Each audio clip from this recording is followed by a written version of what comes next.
बार की बात है, एक गांव में रामू नाम का किसान रहता था। उसके पास दो भैंस थी, उसका दूध निकालता और गांव में बेचा करता था। एक बार की बात है, उस गांव में एक चुड़ैल का साया पड़ गया। वह चुड़ैल रात के समय आती और गांव की भैंस को मार देती और उन्हें खा जाती थी। इसके कारण सारे गांव वाले बहुत ज्यादा ही परेशान हो चुके थे। गांव वालों ने एक सभा बुलाई। गांव का सरपंच बोलता है, अपन को कुछ तो करना होगा जिससे यह जानवर ना मारे जाएं। इससे अपना बहुत ज्यादा ही नुकसान हो रहा है। रामू बोलता है, अपन एक काम करते हैं, अपन रात के समय अपनी भैंस जानवरों को घर के अंदर बांध कर रखते हैं। फिर सब अपने अपने घर चले जाते हैं। एक दिन की बात है, रात हो चुकी थी। वह चुड़ैल उस गांव में आती है। वह देखती है कि गांव वालों ने सारे जानवर को अपने घर में रख रखा है।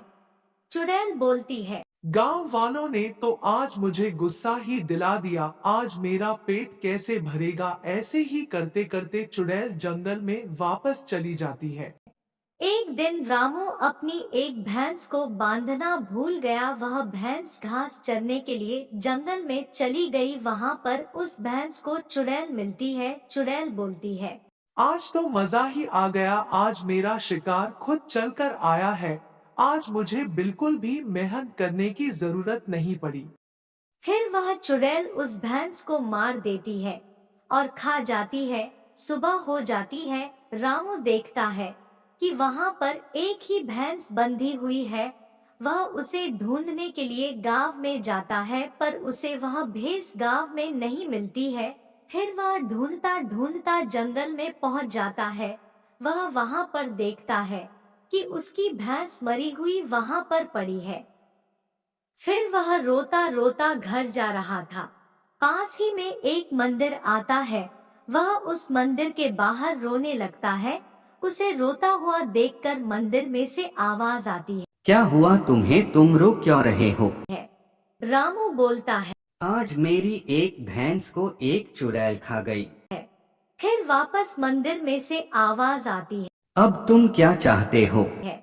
रामू बोलता है, अब जो मेरी भैंस बची है वह इंसान की बोली बोलने लगे और वह उस चुड़ैल को सबक सिखाए। मंदिर में से आवाज आती है, तथास्तु। फिर रामू अपने घर चला जाता है।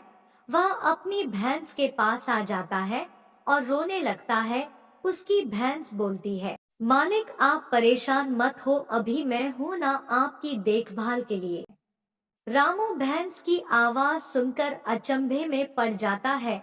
अब रामू की भैंस इंसानों की बोली के साथ साथ जानवरों की बोली भी समझने लगी थी। उसे पास ही से आवाज आती है, बचाओ बचाओ। वह एक दूसरे भैंस की आवाज थी। उसे एक चुड़ैल ने पकड़ लिया था।